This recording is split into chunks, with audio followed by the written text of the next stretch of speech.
پہچانتے ہیں آپ صلی اللہ علیہ وآلہ وسلم اس وقت جمعے کے دن عرفات کے مقام پر کھڑے سے۔ اس حدیث میں قابل غور نقطہ یہ ہے کہ یہودی نے سوال کیا اگر تکمیل دین کی یہ آیت ہم پر اترتی تو ہم اس کے نزول کا دن عید کے طور پر مناتے، تو ایسا کیوں نہیں کرتے؟ انہیں مغالطہ تھا کہ شاید مسلمان اسے عام دن کے طور پر ہی لیتے ہیں۔ یہاں جواب بھی اسی نوعیت کا ہونا چاہیے تھا، مگر حضرت عمر فرمانے لگے ہم اس دن اور مقام کو خوب پہچانتے ہیں جہاں یہ آیت کریمہ نازل ہوئی۔ وہ دن جمعہ کا تھا اور حج کا تھا۔ وہ جگہ جہاں آیت کا نزول ہوا عرفات کا میدان تھا۔ ظاہر و سوال اور جوابات کے مابین کوئی ربط اور مطابقت دکھائی نہیں دیتی تھی، لیکن در حقیقت حضرت عمر رضی اللہ تعالیٰ عنہ کا جواب سوال کے عین مطابق تھا۔ آپ رضی اللہ تعالیٰ عنہ نے عرفہ اور یوم الجمعہ کے الفاظ ہی سے اس کا مکمل جواب دے دیا، اشارتاً بتا دیا کہ یوم حج یوم جمعہ دونوں ہمارے ہاں عید کے دن ہے، ہم انہیں سالانہ ہفتہ وار عید کے طور پر مناتے ہیں۔ اور یہودی کا اس جواب سے خاموش رہنا دوبارہ سوال نہ کرنے پر بھی اس امر پر دلالت کرتا ہے کہ وہ حضرت عمر کی وضاحت کے بعد لاجواب ہو کر رہ گیا۔ تو یہ کہنا کہ جناب عید میلاد النبی جو ہے وہ صحابہ نے کیوں نہیں منایا، اور حضور نے خود منایا۔ میں نے خطبے میں ایک آیت مبارکہ تلاوت کی جس میں اللہ پاک نے ارشاد فرمایا کہ کل بفضل اللہ و برحمتہ فبذالک فلیفرحوا، اس میں کل اے محبوب تو کہہ، اللہ تعالیٰ نے اپنے محبوب سے کہا ہے محبوب تو کہہ بفضل اللہ، کہ اگر اللہ تعالیٰ کی طرف سے فضل ملے و برحمتہ اور خوشیاں ملے فبذالک فلیفرحوا، تو خوب خوشیاں مناؤ۔ اب آپ جو ہے وہ یعنی حضرت تفسیر حضرت عبداللہ ابن عباس کی تفسیر اٹھا کر دیکھیں، انہوں نے یہی لکھا ہے کہ فضل سے مراد نبی کریم صلی اللہ علیہ وسلم کی ذات ہے، اور آپ نے انہوں نے ان کی تفسیر یا حضرت عبداللہ ابن عباس کی تفسیر میں ہی لکھا ہوا ہے کہ اس سے مراد رحمت اللہ العالمین کی ذات ہے، اور رحمت سے مراد فضل اور رحمت دونوں نبی پاک صلی اللہ علیہ وسلم کی ذات ہے۔ چلیے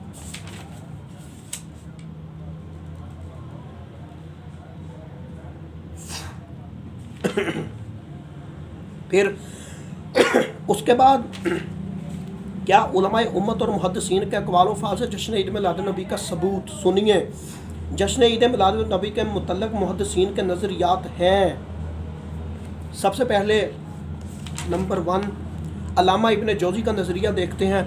علامہ ابن جوزی بیان میلاد النبی صلی اللہ علیہ وسلم میں فرماتے ہیں مکہ مکرمہ، مدینہ طیبہ، مصر، شام، یمن، الغرض، شرق و غرب، تمام بلاد عرب کے باشندے ہمیشہ سے میلاد النبی صلی اللہ علیہ وآلہ وسلم کی محفل منعقد کرتے آئے ہیں۔ وہ ربیع الاول کا چاند دیکھتے تو ان کی خوشی کی انتہا نہ رہتی۔ چنانچہ یہ میں نہیں کہہ رہا، یہ محدث علامہ ابن جوزی کہہ رہے ہیں کہ میلاد پڑھنے اور سننے کا خصوصی اہتمام کرتے، اس کے باعث بے پناہ اجر کامیابی حاصل کرتے رہے ہیں۔ جی جب یہ سارا سلسلہ جو ہے وہ یعنی غم کا سلسلہ یعنی جو تھا وہ نیچے آتا رہا اور خوشی کا سلسلہ اوپر جاتا رہا، لوگوں کو محدثین کو معلوم ہو گیا کہ آپ نبی پاک صلی اللہ علیہ وسلم اور صحابہ کرام کے احوال کو دیکھا کرتے تھے، تو معلوم ہو گیا جب کہ اس سے بڑی خوشی نہیں ہے جس دن نبی پاک صلی اللہ علیہ وسلم پیدا ہوئے۔ دیکھیں کہتے ہیں کہ صحابیوں نے میلاد نہیں منایا۔ حضرت ابوبکر صدیق رضی اللہ تعالی عنہ نے ارشاد فرمایا کہ جو لوگ نبی پاک صلی اللہ علیہ وآلہ وسلم کے میلاد پر 1 روپیہ خرچ کرتا ہے، 1 درہم خرچ کرتا ہے، وہ جنت میں میرے ساتھ ہوگا۔ ایسے ہی حضرت عمر فاروق کا بیان میلاد پر ہے، تو یہ تب نہیں دیا تھا، یہ تب نہیں، یہ حضور صلی اللہ علیہ وسلم کی وصال شریف کے بعد دیا تھا۔ تو حضرت عمر فاروق نے فرمایا کہ جس نے میلاد کی تعظیم کی گویا اس نے اسلام کو زندہ کیا۔ اور تیسرے پر حضرت علی مرتضیٰ شیر خدا کرم جو کریم ارشاد فرماتے ہیں کہ جس نے میلاد شریف کی تعظیم کی اور محفل میلاد کا سبب بنا وہ بغیر حساب کے جنت میں داخل ہوگا۔ تو ظاہر ہو گیا کہ حضرت مولا علی مشکل شیر خدا کرم اللہ وجہ الکریم نے فرما دیا کہ جو محفل میلاد کرتا ہے اس کا سبب بنتا ہے، اور جو میلاد شریف کی تعظیم کرتا ہے اس کا حساب بھی نہیں ہوگا، بے حساب وہ جنت میں داخل ہوگا، جنت میں بے حساب بھیجا جائے گا۔ جی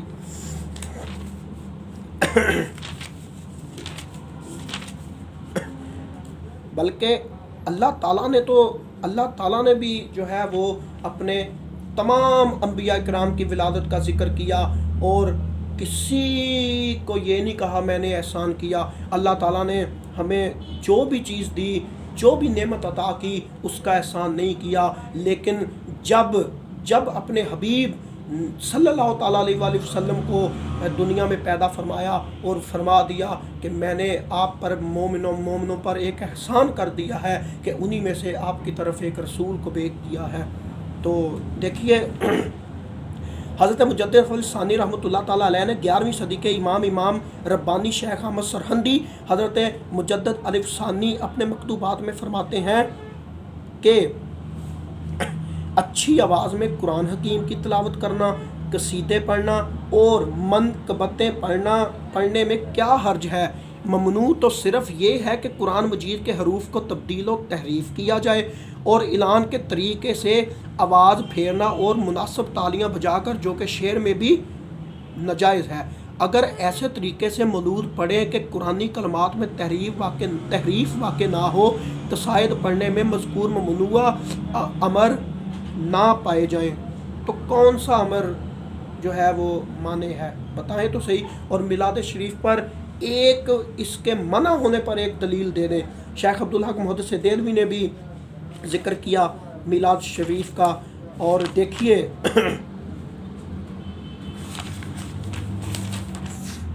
شیخ عبدالحق محدث دہلوی رحمۃ اللہ تعالیٰ علیہ کا نظریہ سنیے، 11ویں صدی کے امام ہیں، کہ جب ابو لہب کی وفات ہوئی، ابو لہب کو مرنے کے بعد خواب میں دیکھا گیا تو اس سے پوچھا گیا اب تیرا حال کیا ہے؟ کہنے لگا آگ میں جل رہا ہوں، تاہم ہر پیر کے دن میرے عذاب میں تخفیف کر دی جاتی ہے، اور انگلیوں سے اشارہ کرتے ہوئے کہنے لگا یہ میری ان دو انگلیوں کے درمیان سے پانی کا چشمہ نکلتا ہے جسے میں پی لیتا ہوں، اور یہ تخفیف عذاب میرے لیے اس وجہ سے ہے کہ میں جس دن نبی پاک صلی اللہ علیہ وسلم پیدا ہوئے میں نے صوابہ کو آزاد کیا تھا، جب اس نے مجھے محمد صلی اللہ علیہ وسلم کی ولادت کی خوشخبری دی تو اس نے آپ صلی اللہ علیہ وسلم کو دودھ بھی پلایا ہوا تھا۔ اور دیکھیں علامہ ابن جوزی اس پر دلالت کرتے ہوئے کہتے ہیں کہ حضور نبی اکرم صلی اللہ علیہ وسلم کی ولادت باسعادت کے موقع پر خوشی منانے کے اجر میں ابو لہب کے عذاب میں بھی تخفیف کر دی جاتی ہے، جس کی مذمت میں قرآن حکیم میں ایک مکمل صورت آ گئی کہ